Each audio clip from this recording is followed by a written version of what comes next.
Hi, this is Dmitry Krasik and my friend. David Vandermolen. So, I want to talk a little bit. We're here at Ski for the Blind. David, maybe you can explain a little bit what that is.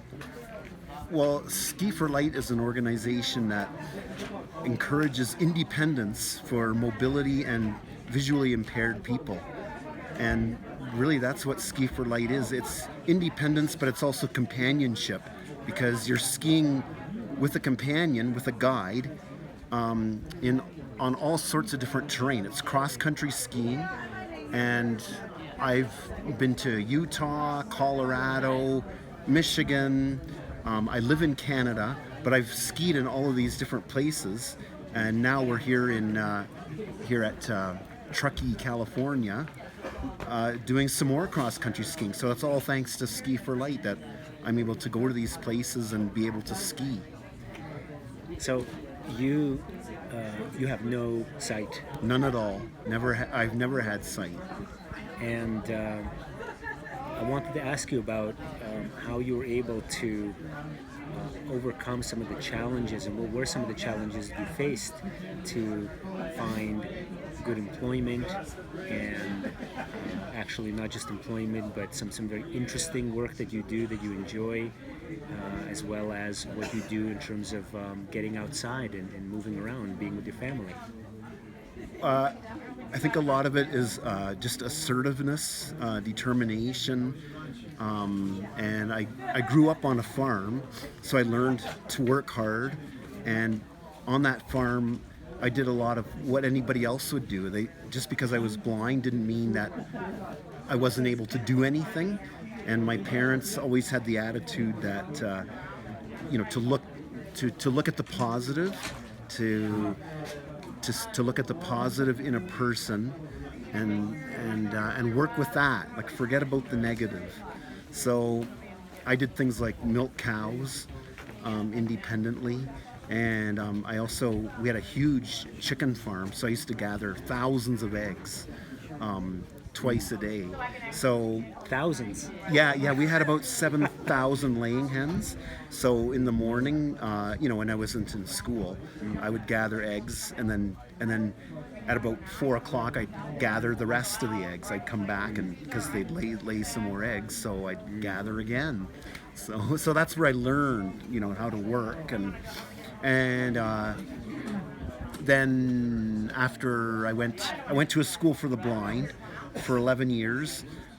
Went to a regular high school, high school with sighted students for grades 12 and 13. Then I went to Calvin College in Grand Rapids, Michigan. It's a liberal arts college, and I was there for 4 years, and I got a degree in English and general communications, and I minored in journalism. After that, I took a course on broadcasting it's called the National Institute of Broadcasting in Toronto. Took that course, but then broadcasting is a very competitive industry, and so I also took a career search training course from a person who had lost his sight.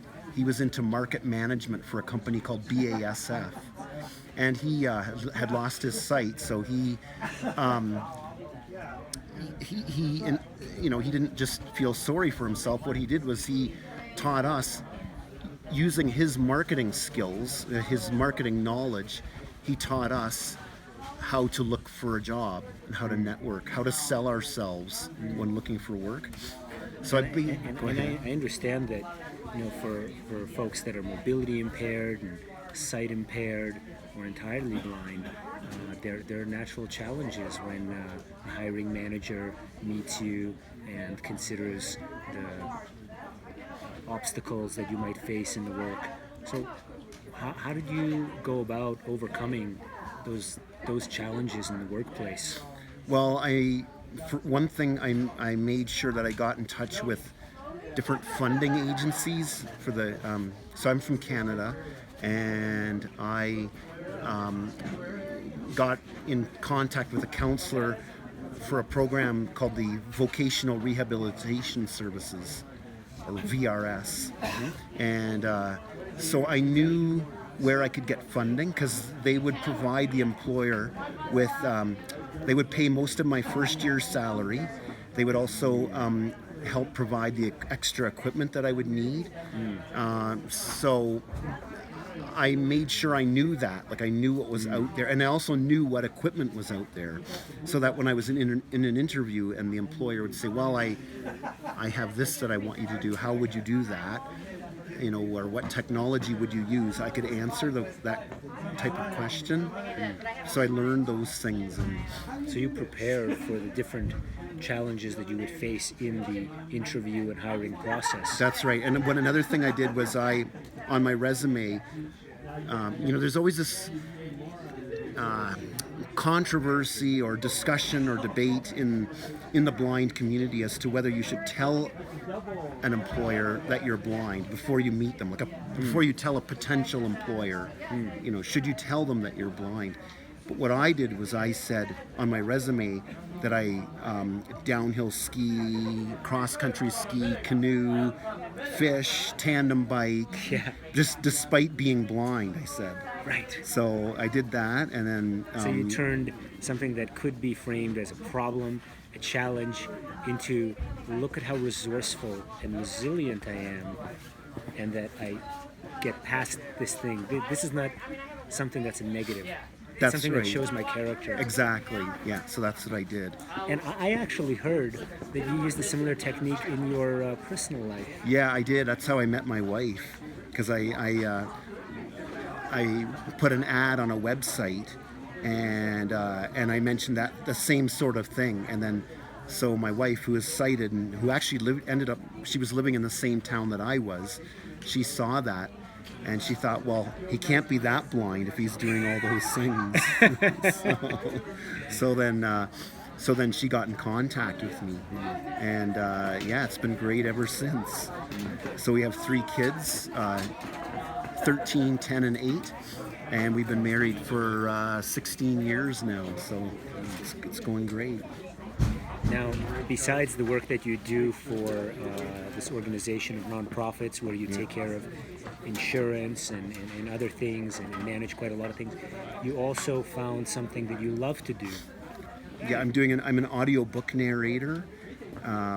Took years to learn the craft, to learn what equipment to use and what people are looking for, what their expectations are. But since, you know, as a child, I would listen to talking books, and that's another thing. What I've done with audiobook narration is I've said, look, I have experience listening to talking books. I know what you will want. I know what will make your audience excited, your potential audience. If you want your book on the market, I know how to make your audience want to continue to listen to the book. So you use your unique perspective as a benefit. That's right, hey, because I listen much more to audiobooks than anybody else in the world. Exactly. In the sighted world. And I've been doing it for a long time, long before most people have. Now, how did you go about, thinking and finding the tools? How does it actually work? You cannot read a book and at the same time recite it. How did you go about it? Did you have a mentor? Oh, as far as reading the books, I have an electronic braille device.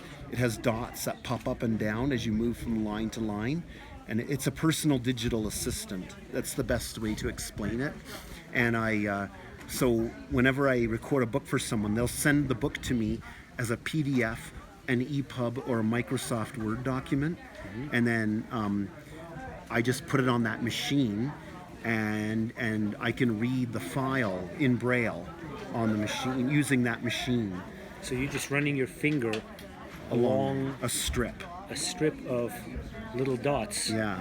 And then flipping to the next line and going and flipping to the next line and just recording at the same time. Exactly. And do you have how did you go about building a space in which you could do this kind of thing? Well, my dad built me a recording studio.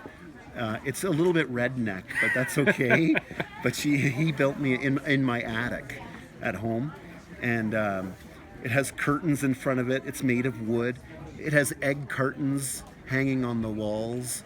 and some tooling on the outside, and so the egg cartons absorb the sound, and so do the curtains. And I live in a high traffic area, so I bought a dynamic mic, and it was made in Australia. It's called a Rode mic, and RODE. You don't have a And condenser mic like used by, really high-level professional recorders? No, I don't, because I live in a high traffic area, and so this Rode mic, it records at very close range, so it doesn't pick up the traffic noise. So that's, but it's a very good quality microphone, and I can. I heard that there's another creative thing that you came up with to deal with some of the sibilants. That's right, and the sibilants and the pops. So what I did was, I wear a pair of my wife's nylons over my head, and I talk through the nylons, and then I also put a windscreen on my microphone so that you don't hear any popping, or like my S's and my CH's sound really polished and smooth. Lovely. Thank you. So thanks for telling us your story. And a lot of folks that watch this video, they are sighted. They have a lot of things that they are capable of doing. But everybody faces some challenges. Sometimes it's about going past some of their own abilities, some of their own fears. I wonder what kind of advice would you give somebody who is just facing a bit of an obstacle, how to find a way around? I would say talk to your friends, go on the internet, do some research. You'd be surprised, people who who even your family, like they may know things that you don't realize. So you can talk to them. A lot of in my case, I don't know of any blind audiobook narrators, so I had to do a lot of figuring out on my own. But I mean, I joined an email list for people who are blind and who use a program called Audacity, which is the program I use to edit my my audio. So I use that program, and I joined this e-list for the blind. Now, none of them are audiobook narrators, but I still got ideas from them. And if I have technical issues with that program, I go on there and I can send an email, and it goes to everybody in the group. So that's what I did. So I got a lot of advice that way. But what I also did, though, was I recorded I recorded the story of Joseph, actually, from the Bible, and I gave it to a couple of people to critique, and I gave it I gave it to people who would be honest with me. Well, like one of them was my brother, who's got a really fine ear, and he would definitely tell me if if it didn't sound right or if it needed improvement. But I also gave it to a musician who actually he was a person in my church who encouraged